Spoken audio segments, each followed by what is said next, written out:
आपका मैं हूं योगेंद्र, आप देख रहे हैं खास खबर।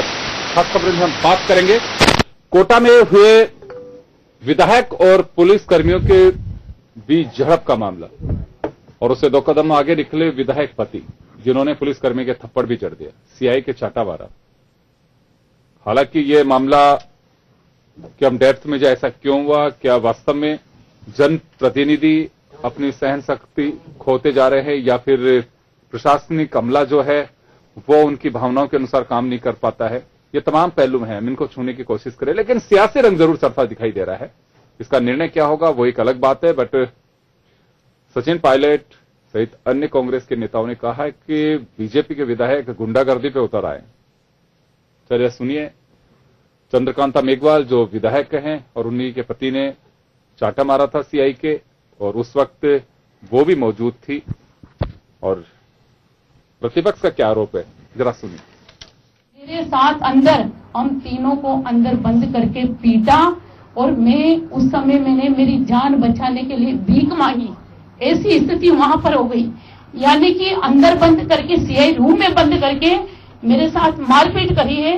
मैं मानती हूँ सिर्फ जिला अध्यक्ष जी थे, मेरे पीटने वाले में सीआई साहब थे, चूना राम जी भी थे, कुछ देर के लिए अनंत कुमार जी भी बाद में आ गए थे और 5-6 पुलिसकर्मी और थे। ऐसे करके 10-15 जने थे और हमें ऐसा लग रहा था कि हम 3 जने उनसे मुकाबला नहीं कर पा रहे थे। ऐसे हालात और जो डंडे उन्होंने बरसाए मेरे हाथ पर मैंने झेले और इस तरह से मैंने मेरे पति की जान बचाई है। और मैं तो कहना चाहूंगी कि मुझे न्याय मिले। कार्यकर्ताओं पर जो झूठे मुकदमे लादे गए हैं उन सारे मुकदमों को वापस लिया जाए। मैंने जो धाराएं लिखकर दी है वो उन्हीं धाराओं में मुकदमा दर्ज होना चाहिए। बहुत बड़ा हादसा हुआ है। जो सूचना हमको मिली है उसमें बीजेपी की एक विधायिका और उनके परिजनों ने जो मारपीट और दुर्व्यवहार किया है प्रशासन पुलिस के साथ, उसके बाद वहां झड़प हुई, मामला और तूल पकड़ा और फिर एक पेट्रोल पंप में आग लगी। कहा जाता है कि उस पेट्रोल पंप पे आग लगाने में भी कुछ पॉलिटिकल सत्ताधारी दल के लोगों का हाथ था। ये जांच का विषय है।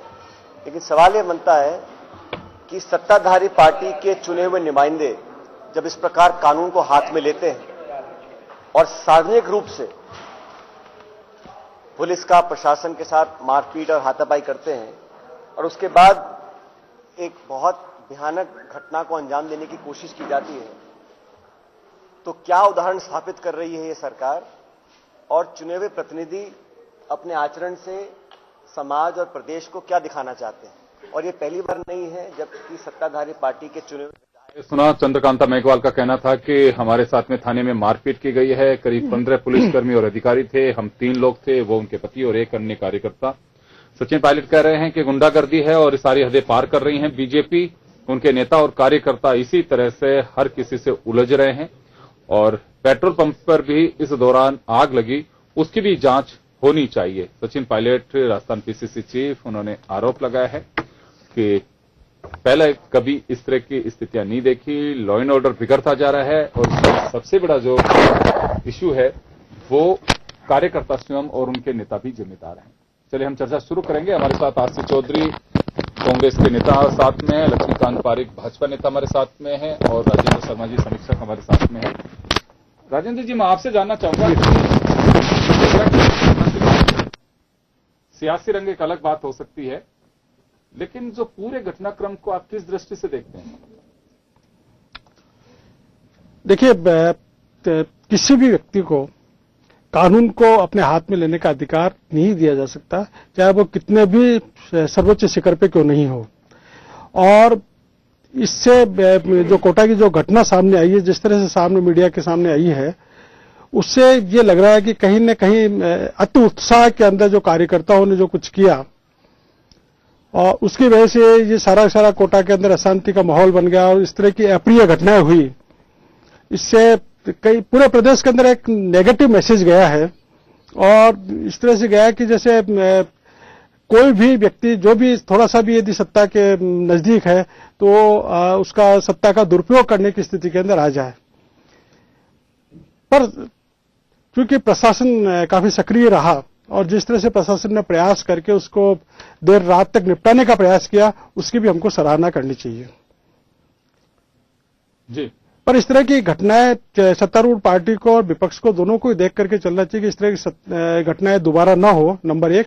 नंबर दो, कि इस तरह की घटनाओं को यदि हम राजनीतिक तूल देते हैं तो इससे इस तरह का जो मैसेज, नेगेटिव मैसेज आता है पब्लिक के अंदर और उससे माहौल बिगड़ता है, अच्छा नहीं होता है। इसलिए हमको प्रयास ये करना चाहिए कि जो वास्तव में दोषी है उनको सजा मिले और इसको राजनीतिक रंग नहीं दिया जाए।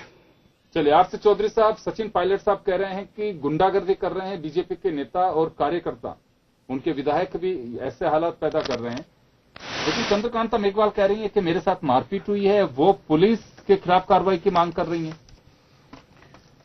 योगेंद्र जी, चंद्रकांता जी एक विधायक हैं और विधायक पुलिस से भी कॉन्स्टिट्यूशनल अपने ज्यादा ऊपर पावर्स रखते हैं। अगर उन्हें कहीं पे उनको न्याय की प्रक्रिया अगर थाने पे नहीं लग रही थी तो वो उच्च अधिकारियों से बात करके उसको न्याय संगत कर सकते थे।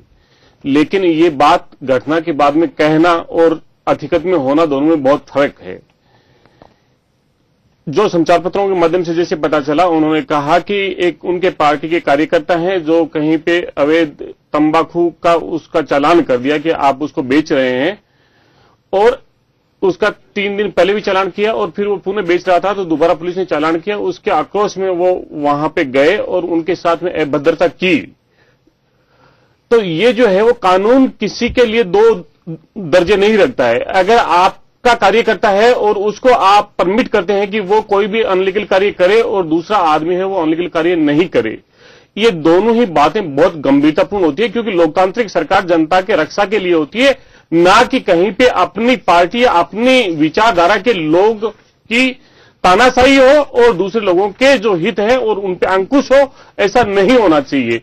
ये घटना अगर इतनी होती तो उसके बाद में जो पेट्रोल पंप के अंदर आगजनी की गई वहां पे बड़ी जनहानि हो सकती थी, और इतने मर्यादित पद पे वो हैं तो उनसे प्रदेश और आम जनता उनसे इस चीज की उम्मीद करती है। पेट्रोल पंप के आग को लाठीचार्ज से अलग देख रहे हैं पुलिसकर्मी कि घटनास्थल एक ही हो सकता है, लेकिन पुलिस इस बात से इनकार कर रही है कि जिन लोगों से पुलिस की झड़प हुई थी या पथराव हुआ था, लाठीचार्ज हुआ था, उन लोगों का रोल इसमें कम बता रहे हैं कि ऐसा है। हालांकि फिर भी जांच कर रही है, लेकिन पुलिस पूरी तरह से इसको खारिज कर रही है कि इस मामले से उसको जोड़ा जाए। देखिए, पुलिस खारिज कर रही है या पुलिस उसको जोड़ना, ये कहीं पे कोई मंशा है नहीं। लेकिन ये जो घटना हुई और उसी टाइम में अगर घटना होती है और पेट्रोल पंप पे आगजनी करना, कितनी बड़ी जनहानि हो सकती है। ये जो भी घटना हुई उसकी जांच जरूर होनी चाहिए कि वो कौन असामाजिक तत्व थे जो इस घटना को यहां तक मुकाम दिया। चले, लक्ष्मीकांत पारिक साहब। लक्ष्मीकांत जी, मैं आपसे जानना चाहूंगा कि जो घटना हुई है, पहले प्रहलाद गुंजाल, उसके बाद में चंद्रकांता मेघवाल, कोटा का मामला थोड़ा सा डिफरेंट है और घटना चाहिए एक हो, लेकिन सत्ता पक्ष में आप लोग बैठे हैं। शासकीय दल को बैकफुट पे ला देती हैं ऐसी घटनाएं, आपको मालूम होना चाहिए। अगर आपकी जगह कांग्रेस होती तो आज आप लोग भी इसे राजनीतिक इश्यू बना रहे होते, राजनीतिक रंग देते। राजनीतिक विषय नहीं है। मेरा कहना है कि जनप्रतिनिधियों को सम्मान हर अधिकारी को करना होगा। यदि जनप्रतिनिधि कोई बात कानून के दायरे में अगर कहता है तो उसका सम्मान होना ही चाहिए। यदि कोई व्यक्ति, कानून से ऊपर कोई व्यक्ति नहीं है, यदि किसी अधिकारी को जनप्रतिनिधि कोई बात कहता है और वो उसको मानता नहीं है, कानून सम्मत होने के बाद भी लगातार किसी आदमी प्रताड़ित करने की बात जहां तक आती है, और ये साबित होता है कि प्रताड़ित होने के कारण आज उन जो 5 लोग थे उनको लाइनहाजिर किया गया है, तो निश्चित रूप से कहीं न कहीं हमारे विधायक की गलती को तो खास सारी विपक्ष दोषारोपित करने का प्रयास कर रहा है। लेकिन जहां तक मैं मानता हूं और हमने जहां तक घटनाक्रम के बारे में जानकारी की है, उससे पूरे प्रकरण पुलिस वालों की बहुत बड़ी गलती रही कि लगातार एक आदमी को टारगेट बनाकर, जो भारतीय जनता पार्टी का कार्यकर्ता हो, कांग्रेस का कार्यकर्ता हो, किसी भी दल का कार्यकर्ता हो, सामान्य व्यक्ति हो, किसी एक आदमी को टारगेट बनाकर बार बार ये हैरेसमेंट किया जाता है तो गलत तरीका होता है। उस पर जनप्रतिनिधि कहता है कि आप ये काम गलत कर रहे हैं और जनप्रतिनिधि अभद्रता की जाती है तो उसकी कड़े शब्दों में भर्त्सना की जानी चाहिए। जी, चलिए, अगर जैसे आरसी चौधरी जी ने भी कहा और राजेंद्र शर्मा साहब ने भी कहा कि सत्ता पक्ष के विधायक हैं या उनके पति हैं या कार्यकर्ता हैं, अगर उनकी सुनवाई नहीं हो रही है तो आपकी पार्टी तो जन सुनवाई करती है, आपके नेता मंत्री हर फ्राइडे को जाते हैं। ऐसा क्या हुआ कि एक हाथ उठाना पड़ गया एक सीआई के ऊपर? तो ये हाथ उठाने की घटना कहां से शुरू हुई, कैसे शुरू हुई, किसने हाथ पहले उठाया, ये एक जांच का विषय है। यदि कोई विधायक वहां पर होता है, विधायक के साथ कार्यकर्ता होते हैं, पुलिस अचानक वहां पर लाठीचार्ज कर देती है तो उस घटना को सामान्य घटना नहीं माना जा सकता। यदि वो दोषी पुलिस वाले हैं तो उनके खिलाफ कार्रवाई हुई है। और जहां तक आप हमारे जन सुनवाई की बात करते हैं, जन सुनवाई शुक्रवार को होती है। यदि किसी व्यक्ति विषय को टारगेट बनाकर यदि बार बार प्रताड़ित किया जाता है और विधायक के पास हो जाता है, विधायक उसकी आवाज को अगर जाकर उठाता है तो उसमें कोई गलत नहीं है, राजनीति करने की आवश्यकता भी शायद नहीं है। जी, तो आप घटना को जायज ठहरा रहे हैं? घटना को कानून सम्मत मानकर जायज ठहरा रहा हूं। कानून के अंदर परिभाषित कानून से ऊपर कोई नहीं है, न जनप्रतिनिधि है और न पुलिस वाले हैं। लेकिन जिस पुलिस वाले ने, जिस पुलिस के अधिकारी या कर्मचारी ने विधायक के साथ जनप्रतिनिधि को जानने के बाद भी उसे अभद्रता की है, तो निश्चित रूप से उसके खिलाफ कार्रवाई होनी आवश्यक है। लेकिन प्रत्यक्षदर्शियों के अनुसार जो बात है वो ये है कि वो चालान काटने के लिए जब पुलिसकर्मी गए और उनके साथ में विधायक पति और आपकी पार्टी के कार्यकर्ता उलझते हैं और इसी दौरान थोड़ी गर्मागर्मी होती है और उनका हाथ उनके गाल तक पहुंच जाता है। देखिए, इस अपना एक स्तर होता है, वो एक एसएचओ होता है, मैं सहज काम है। मैं आपको यदि आप, मैं बिल्कुल निश्चित रूप से आपके साथ सहमत हूं कि स्वाभिमान बढ़ना चाहिए और जो लोग हैं। लेकिन यहां तक घटना की बात है, घटना के अंदर घटना का थाने घटनाक्रम की फुटेज मेरे पास है और उन फुटेज के आधार पर कह सकता हूं कि उन्होंने लाठीचार्ज वहां पर किया, कार्यकर्ताओं का मारपीट भी आदमी करता है। निश्चित रूप से मैं उसके पहले घटना की भी बात करता हूं, जब वहां विधायक वहां पहुंची, विधायिका जब वहां पहुंची और उन्होंने कहा कि आप गलत कर रहे हैं, तो उनको टारगेट बनाकर उनसे अभद्रता की गई, जो गलत है। आप जो बात बता रहे हैं कि थाने के फुटेज हैं, थाने की घटना के बाद, थाने में तो सीधे बाद में पहुंचे हैं, थाने में तो थाने से जब घटना के, जहां आप जिस चालान की बात कर रहे हैं, वहां पर जब विधायिका पहुंचती है, विधायक उनके साथ समर्थक पहुंचते हैं, तो उसके अंदर लगातार पुलिस की अभद्रता होती है। ये अभद्रता टॉलरेंस नहीं हो सकती। अभद्रता को किसी जनप्रतिनिधि के साथ, चाहे कांग्रेस का हो, भारतीय जनता पार्टी का हो या अन्य किसी दल का हो, किसी भी जनप्रतिनिधि के साथ किस प्रकार की अभद्रता बर्दाश्त के बाहर है। बिल्कुल सम्मान करिए, नहीं तो फिर थप्पड़ खाने के लिए तैयार रहिए। थप्पड़ की बात करें नहीं है, सम्मान तो करना ही होगा। जनप्रतिनिधि का सम्मान तो आवश्यक रूप से करना होगा। यदि जनप्रतिनिधि कोई बात करें तो आवश्यक रूप शांतिपूर्ण बैठकर सुननी होगी। प्रहलाद गुंजल का सम्मान नहीं हो रहा, तब चंद्रकांत मेघवाल का सम्मान नहीं हो रहा है। देखिए, जो नहीं है कि अधिकारी बिल्कुल जनप्रतिनिधियों का कोई सम्मान करना ही नहीं चाहते हैं। जो कुछ अधिकारी या कर्मचारी इस नीति पर चल रहे हैं कि जनप्रतिनिधि को सम्मान नहीं करना, उन्हें उनको निश्चित रूप से उनके खिलाफ सख्त कार्रवाई होगी और जो कार्रवाई आज हुई है वह निश्चित रूप से इसको